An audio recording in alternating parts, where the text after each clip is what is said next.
Jesus in My Life, episode 108. Right after that, I was out in my front yard and just had an epiphany. And it was a visual that I had being on my deathbed, staring at the ceiling, wondering what life would have looked like if I had given an effort. You know, bills are paid, kids are grown, you had a whole life, man, and you didn't even give it an effort. You know, but what did the effort have to look like?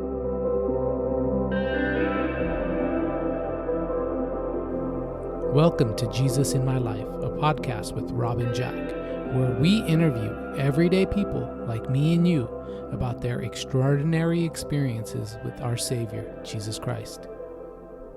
Welcome to another episode of Jesus in My Life. My name is Rob, your host, and my co-host, Jack. Hey, everybody. Great to be here. Well, Jack, so excited. And God brings people in front of us for anybody to share their story of God in their life and what God has done and is doing and will continue to do. It's always a win for us to have this opportunity for people to share their story. Today is no different. We're so excited to introduce Tom and his wife, Kris.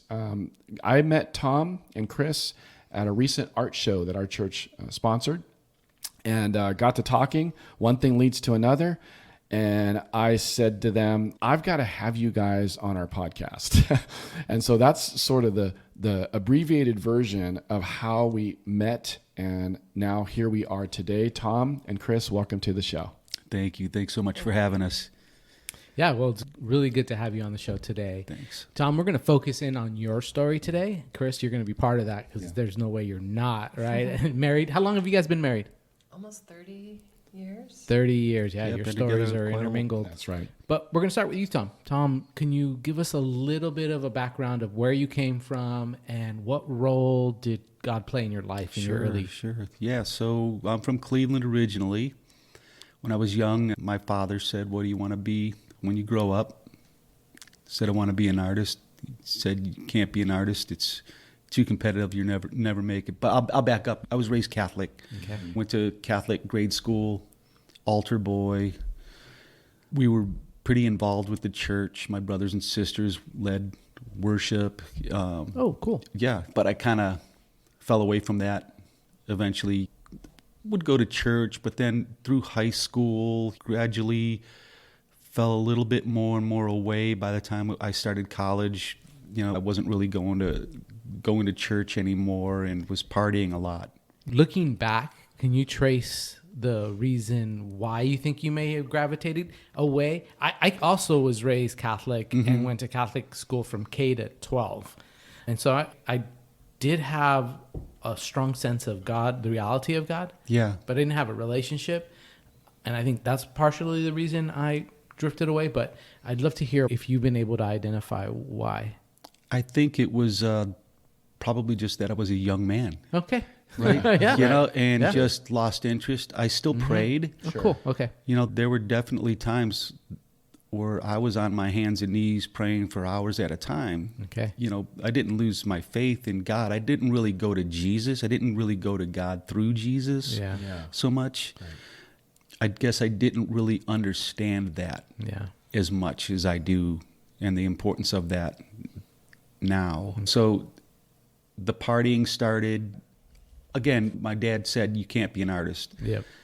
You'll never make it. It's too competitive. Be an engineer, make your 30 and be happy with that. Yeah. But when he was 6, he knew he wanted to be an artist. Like he knew. Yeah, I was always the one, you know, family get-togethers. I'm tucked away in a corner just drawing pictures, just drawing. I didn't understand why my buddies didn't want to, you know, why they didn't want to draw all the time, you know, but it was art. So I didn't pursue it, but I didn't really have an interest in anything else. So that's where probably the partying started. You know, I went to college. I went to Kent for 2 years, sort of, you know, off and on. Blew off a lot of classes. I can relate. Yeah. And I was into skateboarding, and about that time, you know, being in Cleveland, I mean, I hated it. I hated that weather, you know, so it was one of those, if you can't beat it, you may as well join it. So I bought a snowboard and started riding in the mid-late 80s and fell in love with that. So I moved to Colorado to ride, and I ended up working in snowboard shops there. And that, I was very passionate about it. I loved that environment. I loved being a part of that culture.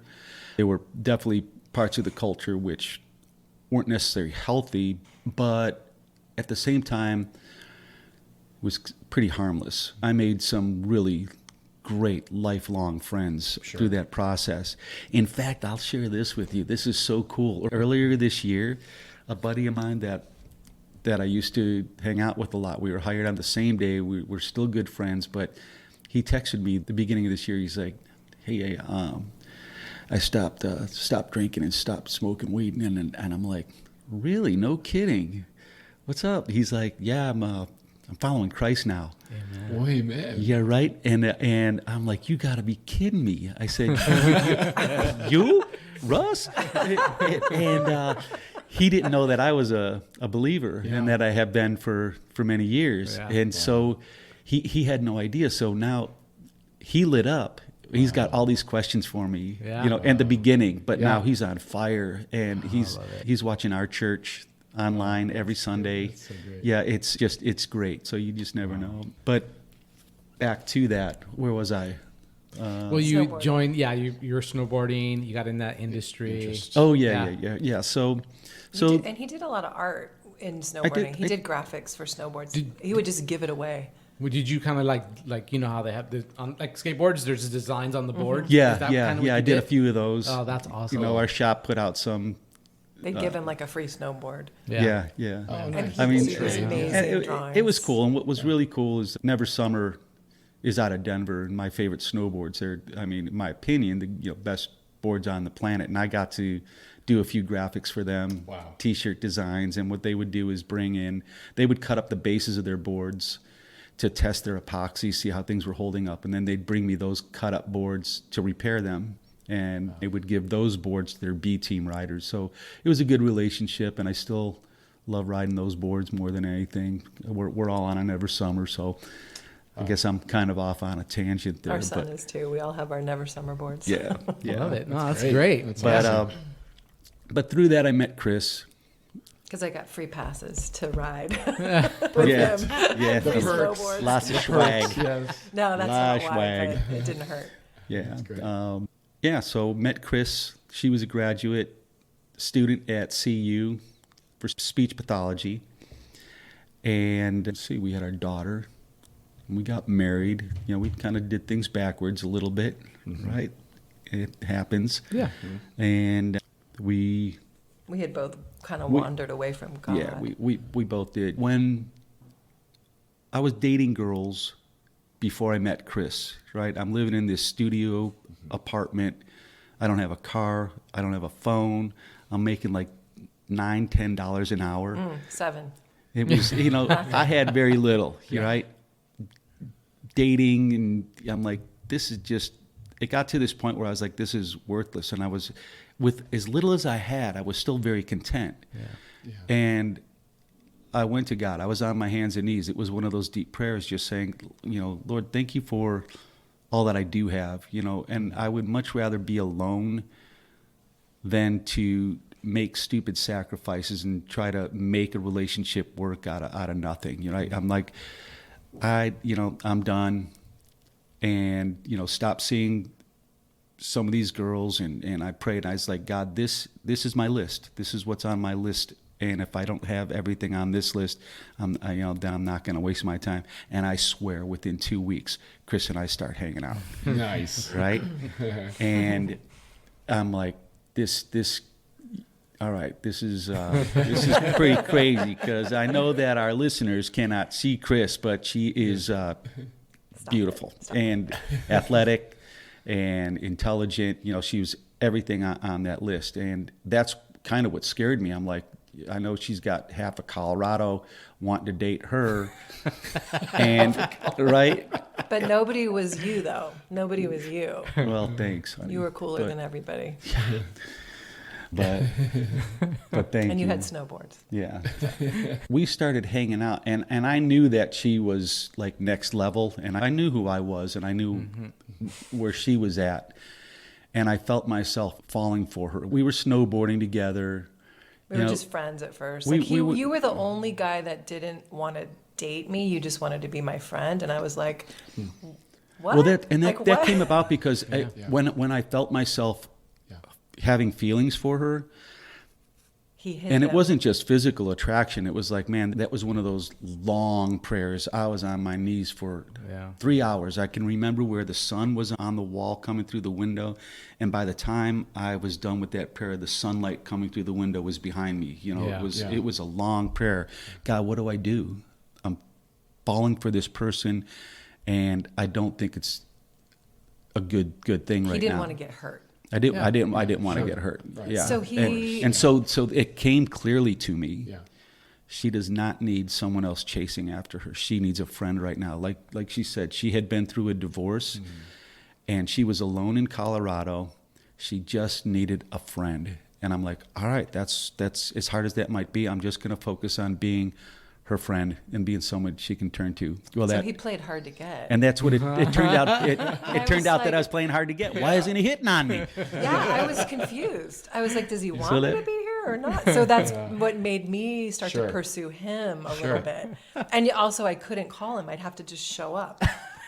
Oh my, yeah, he didn't have a phone, right? Oh, but he didn't have a car. He didn't have a checking account. But that was the cool thing. All these things that you thought were money. playing against you were playing For for you, you. 100%. Oh my I would God, just, yeah, like, it was randomly show up, and Wow. we'd just like hang out. And so he was fun.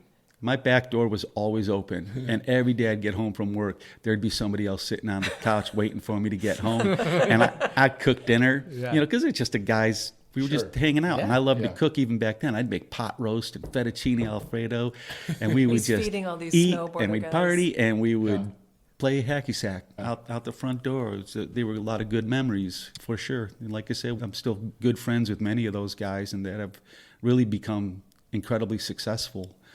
I'm glad to say, still friends with the owners of the shops, my old bosses. Wow. Yeah, it's amazing. So we had our daughter. We in started 96. dating. We when started had our daughter. dating. Yeah. And I And did of course, never wanted to get married again. And he's like, I don't care if we get married. He's like, whatever. I'm like, I'm never getting married again. We had our daughter, and then we were like, we need to get married. We need to find God. We need to go to church. Like, it totally changed. So you would us. say that your daughter was a huge part of you guys Hands coming back down. to God. Absolutely. Totally. It was so important. You know, when we brought her home from the hospital the first time there, Kris was in class, and I was alone with her, with our daughter, and I got a tip. I would get a lot. People would give me weed as tips, you know, working in the snowboard shop. Right. And someone had given me a nugget, and I was like, I'm just going to take a little taste, and I did. And I'm looking down at my daughter on the couch. While you're stoned. And she's in class, and I'm like, this has got to stop now. I'm like, done. This is way too big a responsibility, you know, and I just sat there staring at her going, I'm done. So that was that. Cold turkey, stop. I think God saved us. With Yeah, her. absolutely. No question about it. Because I was working in a brewery. Like, they had the 100 beer tour, and you get your beer passport, and you can drink beers from around the world. Oh, yeah. So I was drinking all the time. We were drinking every night, probably. And as soon as I got pregnant, and we were smoking, just cigarettes, and you were smoking pot. But as soon as I got pregnant, I could not be around any smoke. I could not drink alcohol. It just couldn't be a part of that. I don't know where we were headed, just living that lifestyle. But it completely changed us, and we cleaned ourselves up. And not that we were big druggies, but we were just not at drinking all. and smoking. Yeah, Which, it wasn't like we're shooting up or Which anything is- like Yeah. that. Right. But you still recognize that, Yeah. like, this isn't the way that a child should be raised. And so, like, I Yeah. just love how God has this tendency to kind of get in the middle of our mess. yeah. And for he's sure. like, Yeah. I love you guys enough. I know you're going to come back to me at some point. You're my project still. Yeah. And I'm going to give you guys a blessing. Yeah. It's the kindness of the Lord that leads us to repentance. Absolutely. I mean, your daughter was literally Yeah. a blessing Yeah. that caused you to turn away from the lifestyle that Absolutely. you needed to turn Yeah, away from yeah. eventually anyways, you know? Yeah. And having a baby and having the incredible love Yeah. that you get for that child. Sorry. My No. mom just died, so I cry all Yes. the time now. But just having that incredible love for that baby made me realize if I love this child so much, how much more does Yes. God love Yes. me? And I was like, I got to find God again. Yeah. Wow. So, So we started going to church. again. It was new for me, the whole, the difference between going to a Catholic service and a evangelical Yeah. Christian service. It took a little getting used to. It was weird for him. When do I stand up? When do I It was kneel? weird. What's going on? Why do don't you do any of this stuff? People Where's the raising altar their boys? Where are the hands and robes? stuff. Where's the procession and the incense? It took us a while to find a church that Sure. we felt like we could fit into. Yeah. Yes. And so with that, we had our daughter. I got a job out on the West Coast just as Kris got her master's degree. I was at a trade show in Vegas and was offered a position with a sporting goods retail chain out on the West Coast to be their snowboard coordinator. So I got back from Vegas and I asked her, I was like, you want to move home? Because they said I can have an office in Northern California. So she got right on a plane, flew out, interviewed with Children's Hospital in Oakland, got a job. So we both had jobs. We moved out. We were closer to her parents, who were in Pleasanton. My mom could babysit our daughter, Perfect. who she loved. Great. It worked out really well. So I started painting murals for our daughter when we got our first house. And Kris said, you need to start a business as a mural painter. I said, yeah, maybe someday I'll do that. And she said, well, I called the Yellow Pages. they're coming over tomorrow. Yes. I said, what? You what? I said, I had started my own practice doing speech therapy. I put myself in the yellow. We didn't have a computer. This was like 99, 2000. Sure. We were like the last people to get a computer, the last people to get the iPhone. And I put myself in the Yellow Pages. I was getting calls. I'm like, if I can do this, you can do this. Yeah, Exactly. Kris, I'm always that procrastinator. Someday, and she's more that go-getter. No, you just do it now. It'll fall in place. That's my wife. And right. You needed a little push. Yeah. Yes. Yeah, for sure. A lot of us men do. Yes. we do. Yeah, and day one, Yellow Pages came out, and I got a call, and I was so excited to think, wow, I'm getting $300 to paint Winnie the Pooh on somebody's wall. Wow. But I didn't have a portfolio. I didn't go to school for art. So what I would do in the beginning was buy sheetrock because it's so cheap, and paint samples for people to say, I could do this if this is what you want. They would say, can you paint a dragon on my wall? And we'd put them right when you walked into our house, because I saw clients out of our kitchen and they'd walk right by his mural and they go, oh, who did Yeah, and her that? clients would then be like, oh yeah, can you they paint do for that us? For me? Yeah, That is perfect. Yeah. awesome cross advertising that's right there. great marketing. Business manager right there. Oh, yeah. agent. So thank you, Suzanne Mooney. A bunch of my clients hired him. Yeah. So did the mural thing. It's backbreaking and challenging. Yeah. But it did lead to some pretty cool jobs. I had the opportunity to paint the All-Star Game logo on the center field wall for the Giants back in 07, That's awesome. which was surreal. I just remember being up on the boom, painting up there, and the players are out there playing catch. Wow. I forget what they'd call me, Painter Man or something like that. Painter Man, and it was pretty cool. Pretty cool to do that. And then when the All-Star Game was done, though, I got called in to paint the wall brick because they don't sandblast the logo off the wall. They had me come in and paint over it to look like brick, which was pretty neat. I still boast about it. Kris will tell you when we're watching a game, yeah, look at that right there. That's painted to look like brick. That's the same. Your paint job is still the one that's. I think so, as far as I know. Wow. I don't Hey. think they've done anything there since. And then in right field, Yeah. years ago, they built kind of an executive lounge out there. Yeah. There you could rent this special place, Right. and you have a bar, Uh-huh. and it was supposed to be sponsored by Dockers, and approved through everyone except for McGowan, who was in charge at the time. Yeah. That brick facade was painted Dockers tan. It was going to have the Dockers logo. Well, McGowan woke up, looked out his window, and saw that. And the story goes anyway that he threw a fit. He's like, nobody messes with my brick facade. Turn it back to brick right now. Tom, need you out here right away. So that wall That's is awesome. painted brick too. Love it. Yeah, That's awesome. forward bold moves over a center field wall at one time. Yeah, so there were some pretty cool experiences as a mural painter, but the big thing really was in '08 when my friend who is a pastor was going for his doctorate of divinity, and did his thesis on art as a form of worship. And so cool. he asked me to do a painting for a sermon. He focused on poetry, spoken word, music, performance, art, and then some visual art.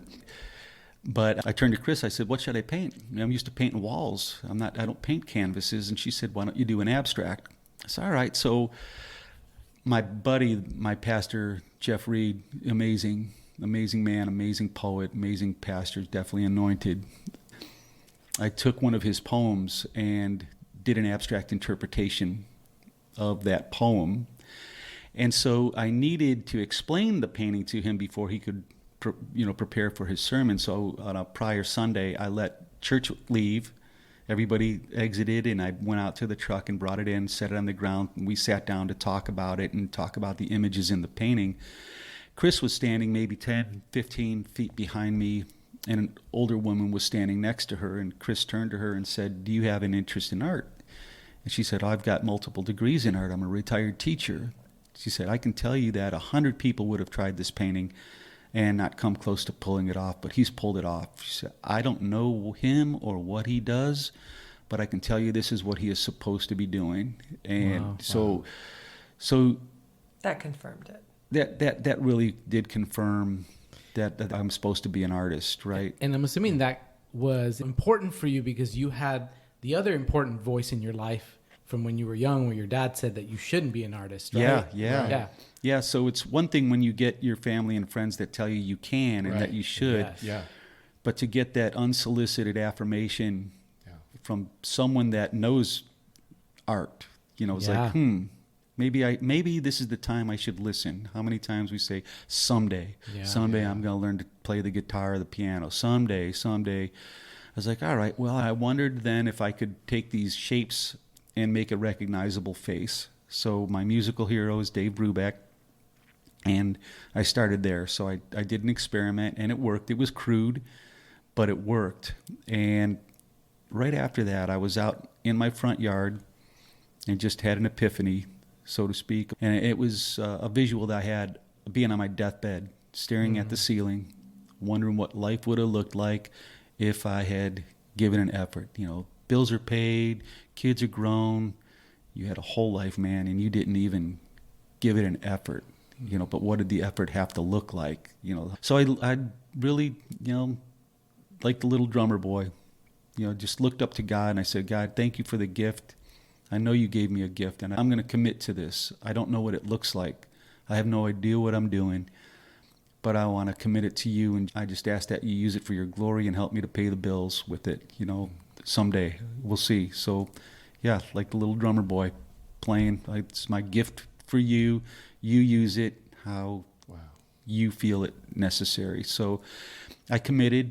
I knew it couldn't be one of those things where I'm going to go at it a little at a time and only paint when I felt inspired. I needed to really put in the effort. Look at myself in the mirror at the end of every day and say, did you give it your all? Or are you making excuses? Are you BSing yourself? So I had to paint it every moment that I could. I had to find time to paint because I still had my regular job.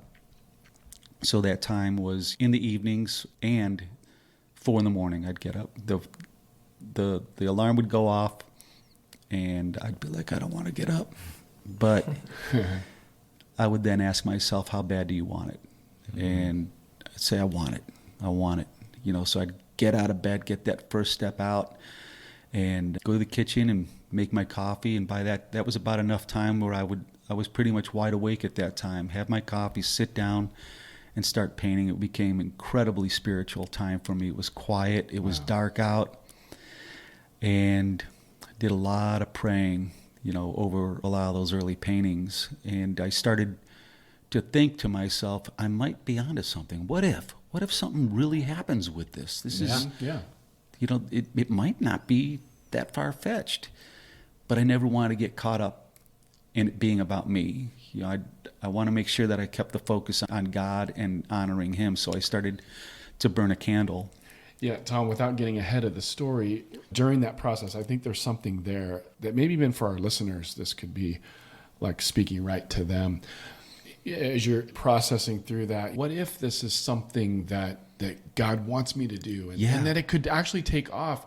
Was there any maybe not? Like was there any doubts during that process? Because I'm always interested when you see God do things, when he uses you, that you like more than what you can even think or imagine. There is that epiphany. There is that transition that happens where doubt, but it's not doubt driving the car. It's actually faith. And so I'm just curious, was there any oh, maybe not. Oh yeah, we should do it. No, maybe not. Was that going on? I don't think that there was any doubt. Interesting. What I felt was hope. I felt I had some direction and focus for the first time in my life. I finally was living with a purpose. Whether it was going to be a financial success or not wasn't so much what I was thinking about, I guess, back then. I was hopeful that it would lead to things one day. But again, I had never had so much purpose. Well, I'd imagine that you had Kris as your cheerleader, of course. Oh, from day my one. gosh, yes. Yeah. She was the one saying, you have to do this. Yeah. You have to do this. Wow. So I'm like, what took you so long? Yeah. Get going. Wow. Yeah. Because I could see it. I mean, I saw it. He would, when we were dating and no phone again, he would ride his bike over or walk over. I don't know. Sometimes you'd I don't know how you'd get to where I'd work. He'd write me notes and leave them on the windshield of my car. And he had the most beautiful handwriting because he used to work for an architect. Yeah. Like he should have been an architect actually, because his paintings are so architectural. But I could see something in him that no one else had. There was something special about him. I always call him a diamond in the rough. And I was like, why has no one else seen this in him? I'm sure other people maybe did. But there were so many. I'm kidding. I don't just mean all the girls you did. But I'm just saying, like, I could see it in him. He would draw pictures for me. He would draw how he wanted to design our house or our backyard. And I just loved his drawings. I'm like, oh my gosh.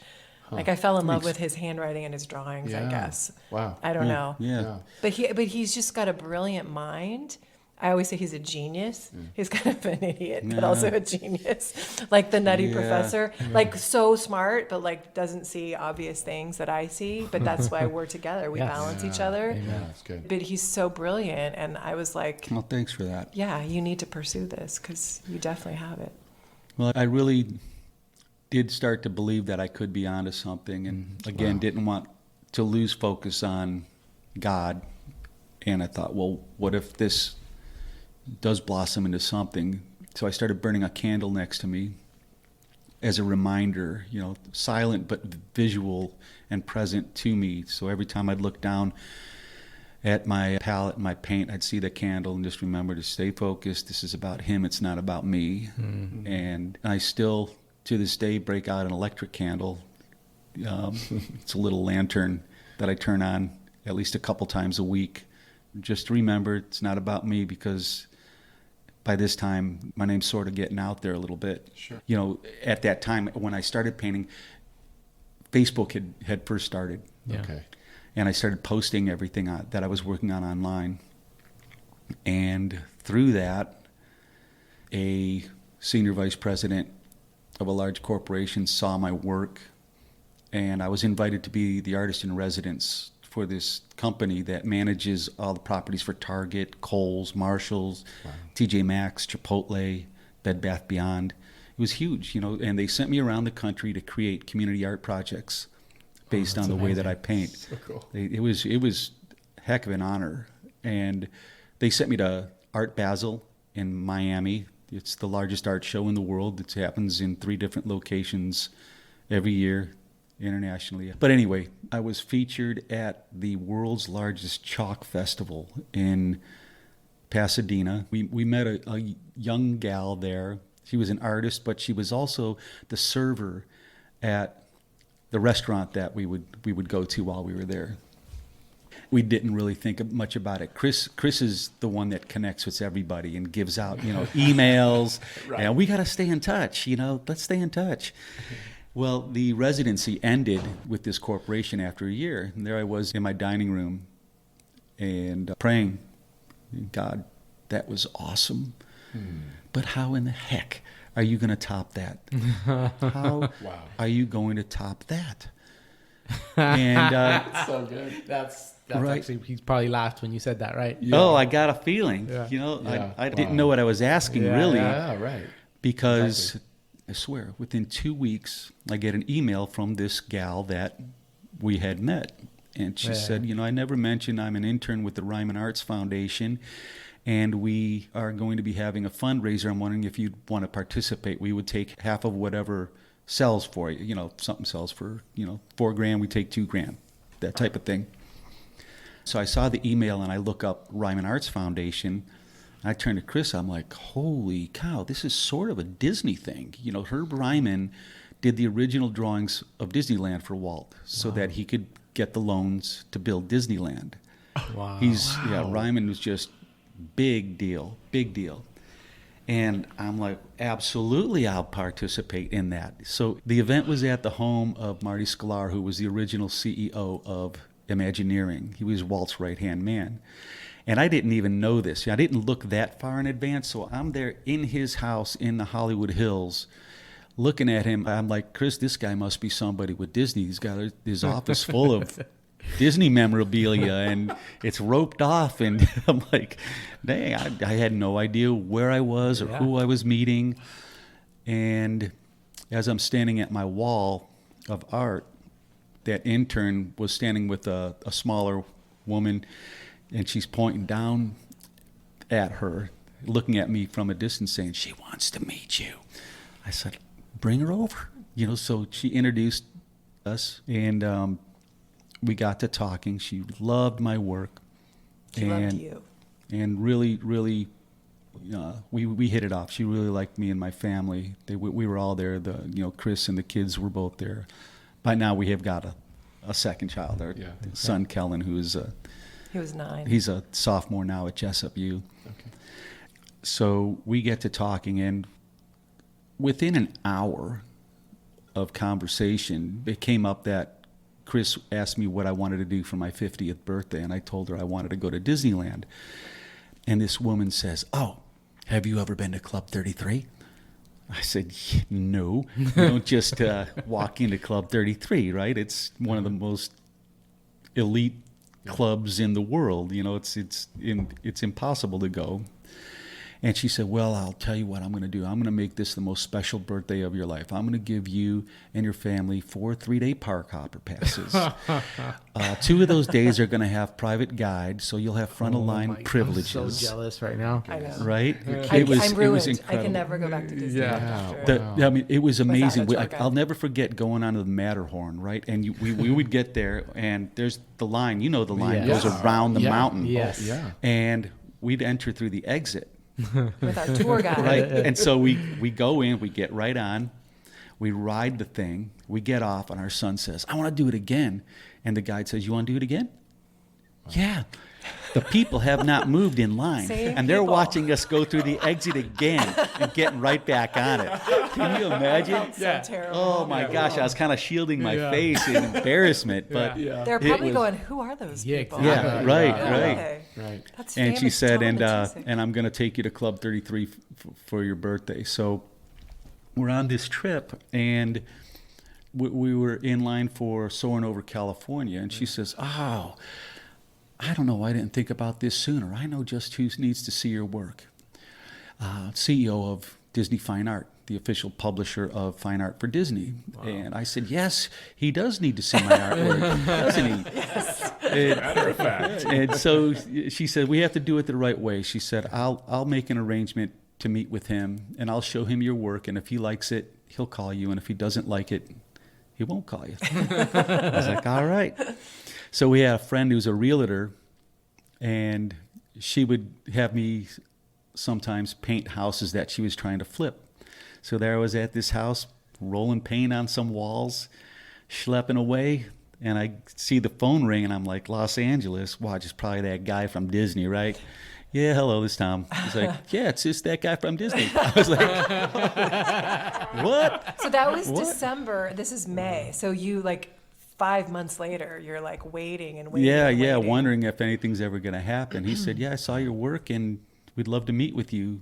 And this was on a Monday. I said, I can be there Friday if that. He's like, Friday will work. So we drove down, and they gave us a big tour of the place, their facility, and we met with pretty much the staff, the global sales manager, the CFO, and the master printer and co-CEO of the company, and sat around a table, after 4.5 hours of touring and talking and seeing the whole process. We were sitting around the conference table eating, I don't know, maybe In-N-Out or something. Habit. It was Habit burgers.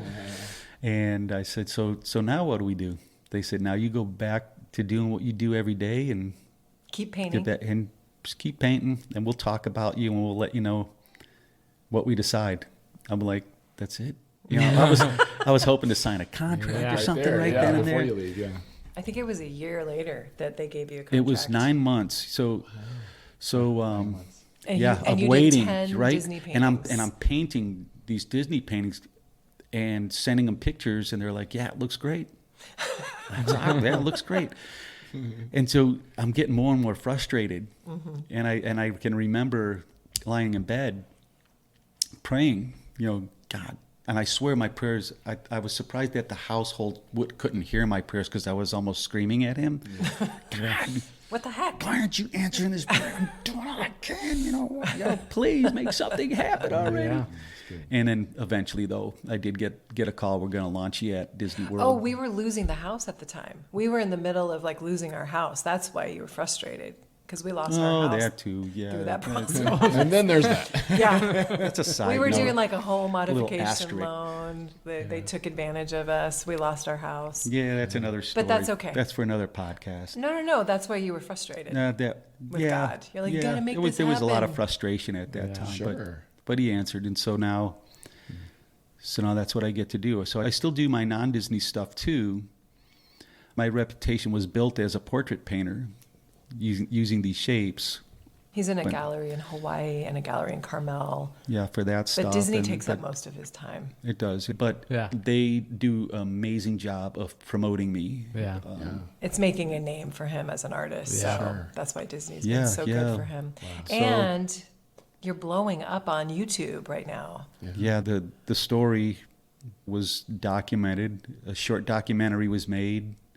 5.5 minutes. I would encourage anybody to check it out. Yeah, we'll put a link to that YouTube video in our show notes. Great. It's called Midlife Creativity.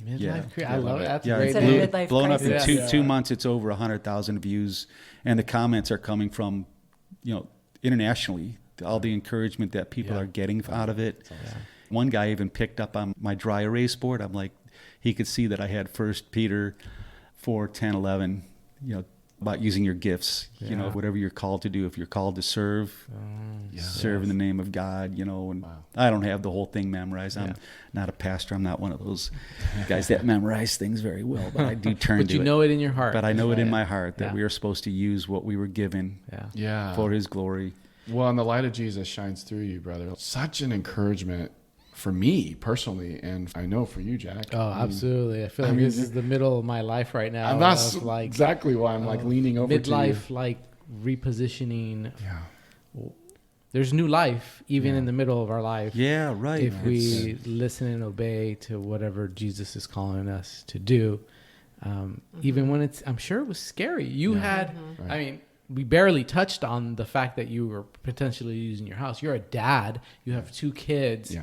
You have that weight of responsibility of these 2 lives that you're responsible for, and you're taking this risky move to go into art where you have the, right? Like you old cartoons had the little angel and the devil on the shoulders. Like, oh my gosh, yes. What are you doing going for art? Yeah. Oh no, God gave you this gift. Go do it. Well, but it's not going to make you any money. I mean, maybe I'm inferring here, but I imagine that was what was going in your mind at all times. I am not even kidding. I've had the idea of painting, taking a photograph of me and painting Sylvester the cat on each shoulder. Because there was that one episode where he's an angel and a devil. You suck. Yeah. And he you're does a winner. that. He goes, I see this all the time, and it can happen in a day. He'll go from high, like, I'm a genius, look what I can do, look what I made. Oh, come on. To so low, like, what am I even doing with my life? And I'm like, are you kidding me? Yeah.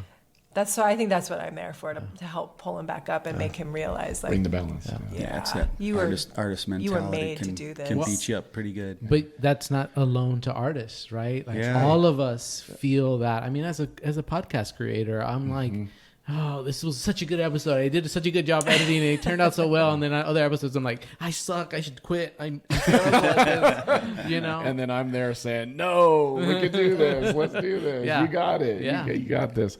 I was going to go back just a little bit. And Yeah, sure. I leaned over to Jack when you were sharing the part of that 9 months of waiting to get the phone call. And I'm sure you've thought about this, but that 9 months was a sort of a birthing process that was taking place, and a vision was birthed. As you've shared in your story, that the highs and the lows and the lows and the highs and all the things that go with that, God in the background, but then coming to partnership with your heart and your desire to glorify Him in all of it. There was a 9-month process that needed to take place. And so here we are. I never even thought about that 9-month birthing. I didn't Yeah. either. And I think that's beautiful, because I just think about what Psalm 139 talks about, that even before you were in your mother's womb, God had already written your story. And it's such an encouragement. You don't even know, like, just hearing your story. Yeah. Thanks. Because I look at my own life, and in a good way, you've encouraged me and challenged me to go further, to not settle, because I do want to glorify God in all that I do. I want to be used in greater ways for the kingdom. And so thank you, first and foremost. But second, I have to imagine that there's somebody who's listening, who's sort of on the precipice, Yeah. 1 foot in, 1 foot out, kind of got the toe dipped in, but and if that's you, by the way, if you're listening, if you don't know Christ, today is the day for your salvation. Give Him your heart, give Him your life, and I'm telling you, the best is yet to come. But to speak to that person who has been kind of like you, just I want to do this. I don't want it to be about me, but I want it to be in partnership with the living God. Yeah. Encourage that person if you don't mind. I would say that first, trust God's timing. It is perfect. We live in a society where we want instant gratification, and we see others with so much.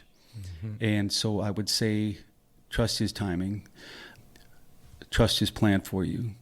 And that's probably the easy part for me to say, right? Where the hard part would be, it's not to compare yourself to anyone. Don't compare your failures. Don't compare your successes. Don't compare your talents. Don't compare what they have and what you don't have. Make it about you and God. Right. Stay That's focused on that. you. That'll. I get asked all the time when I'm at events what advice I have for the young up and coming artist. What should they focus on? Like, if you want a big yacht and a big house and a big car and you want this and that, do not pursue art as a career. You're probably not going to have that. But I know a lot of people that do have all that really cool stuff, and they can't stand the idea of setting foot in their office one more day. Yeah. They're miserable for 10 to 12 hours a day so they can have those things. And I'll say this, Kris is such an encouragement, and I can't do this without her. But we don't have the big house. Our house is 1,000 square feet. Our cars are old. But we have chickens in our backyard. But we got this nice big backyard, and we have the things that we love. It's not for everybody. We're close to the mountains. We've been snowboarding together for 30 some years. And we love to kayak. We live 2 miles from the American River. We go out often. I love to golf. We can golf. We have everything right around us. I'm not big on travel. So my point is to just really focus on what's important. I get to wake up and walk the dog, have coffee, and paint Mickey Mouse. I don't have to drive. He's doing what he would be doing in retirement. Yeah. It's basically, living. I'm basically retired. I still need to make money, for sure. But that would be a big part of the encouragement, and be willing to not ignore the sacrifices that you have to make in that pursuit. Kris wants me to have a 6-pack. and for many years, but that would involve giving up, you know, cheeseburgers and pizza. It would involve exercising, a bunch of stuff that I really have a hard time sacrificing, you know. But with the art, you know, as a career, yeah, that's easy. I love what I get to do, you know. So you know, I don't know.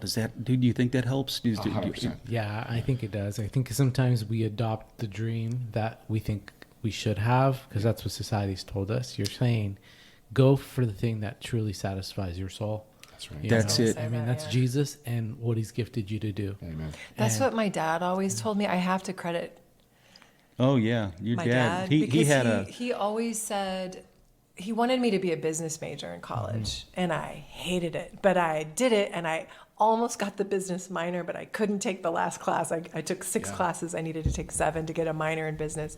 I switched majors. I'm like, I can't do this. Yeah. This is not what I want to do with my life. Yeah. And he always said to me, do what you love. Don't worry about the money. Do what you love, the money will come. He would always say that to me. And I'm like, well, I love people. I love communication. I love connecting with people. And when I learned about stuttering and doing stuttering therapy, like that's my passion. That I was like, that's what I'm going to do. That's what I was designed to do, to build people up and to encourage them that even if you stutter, it doesn't matter because you have something important to say. It's not how you say it. It's what you say. And you're valuable, even if you have some stuttering when you say it. And so I love doing stuttering therapy. And I do all speech and language therapy, but stuttering is my favorite. Yeah. And I'm so glad he said that because I pursued getting my master's in speech pathology, and I love what I do. I don't make a ton of money, but I make enough money to live on, and I love it. Yeah. And so... And we, in working for ourselves, and we love to garden. Kris loves her chickens. We sit out in the backyard with a glass of wine and the chickens. We're in heaven. Yeah. It's our favorite thing to do. We don't need much more than that. Not every night. I love cooking Not too. every night. Date, actually. Just on weekends. It's all right. That's Yeah, awesome. it's great. But I'll say this though, that you know, my pastor early on when I was talking with him, and I said, you know, Jeff, my prayer is, God, use me for your glory. What does that look like? I have no idea what I'm doing. He said, don't force anything. Just keep your eyes open. He said, it's not your job to save anybody. Only God can do that. He said, but it is your job to say what you have seen. And so that is something that's very important to me. What I find is incredible is that when I'm at events like the Festival of the Arts, say, at Epcot every year for 2 weeks, and I get people asking me, how did you get started? How did you become a Disney artist? How did you become an artist? Well, that's very interesting that you would ask that. My buddy is a pastor, and he asked me. My art was born in the church. You know, the very first painting that I ever did was for a sermon. You know, so there's an amazing how God works like that. He gave me that in, you know, and that can read into people. And even this last weekend, being at the state fair, you know, it comes up and I see people with their heads nodding in the background going, yeah, tell it. Yeah. You know, they're like, right on, brother. That's great.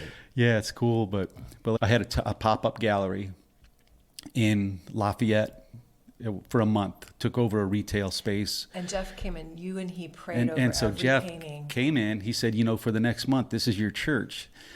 And so we prayed over it, and he anointed the threshold with some holy oil. And one night I was there just painting by myself. It may have been 7:00 in the evening and getting dark out. And this woman came walking in. She set foot in and started looking around. You know, she shook her head. This is really interesting. And she started opening up like crazy. And she caught herself. And she's like, this is weird. And she stood on the threshold. And she walked outside. She like took a step outside. She took a step inside. Outside, inside. And she started, I was like, you go ahead. You can, I'm here. If you need to get something off your chest, it's fine. You can tell me. And she started opening up again. And then she takes a step outside again, back in. She's like, there's something weird in this place. There's just something strange. And she stepped outside and Yeah, She people took off. had church in your gallery. Yeah, it's beautiful. crazy, Crazy. cool stuff. I love it, and I love what your pastor said, that your job is not to save people, but to tell your story, tell what Tell you've what you've seen, seen. what Yeah. you witnessed. That's the call that Yeah. we all have on our lives, is to be a witness, and a witness That's tells it. their story, and you did that today. Yeah. You did that Oh, today. You thanks. shared your So story, and that's what the heart and soul of our podcast is, right? Is to I'm honored. encourage Thank you. people to simply share what God has done in your life. In your life, God has done some beautiful, beautiful art, Miracles. and touched people's lives, and touched your life, and I love it. It's inspirational. Absolutely. I appreciate it. Yeah. I've seen enough now that I can say, what's next? Yeah, there you go. Bring it. I Yeah. know something cool's, right up around the corner. I have no idea what's coming, but I can trust it. I say often, if your Christianity is boring, you're not doing it the right way. Yeah. Right? God has an adventure for us. That's right. Paul had anything but a boring life, Yeah, right? right. You read Yeah, the guy, exactly. It was No nothing question. boring there. It was exciting. And I think sometimes we just need to say, okay, God, tell me what to do, and I'll follow. Mm-hmm. Right? And that's we want to hold on to our lives and be like, we want to be sheltered. Right? We want to be Yeah. safe. And that's not a bad thing, but it robs you from the adventure God wants you on. Yeah. Jesus didn't play it safe. He did not. not at all. Yeah. Right. Wow. So thank you so much for Yes. coming on the show today, both Tom and Kris. Oh, man. It I was can't a thank real you pleasure. enough. I'm humbled. Yeah. Appreciate it. Beautiful. Yeah. Thank you. They get great being here. Yeah. Well, it's inspired me. I'm glad. That's what I hope. Everybody else, stay tuned every Tuesday for new episodes. God So bless. cool.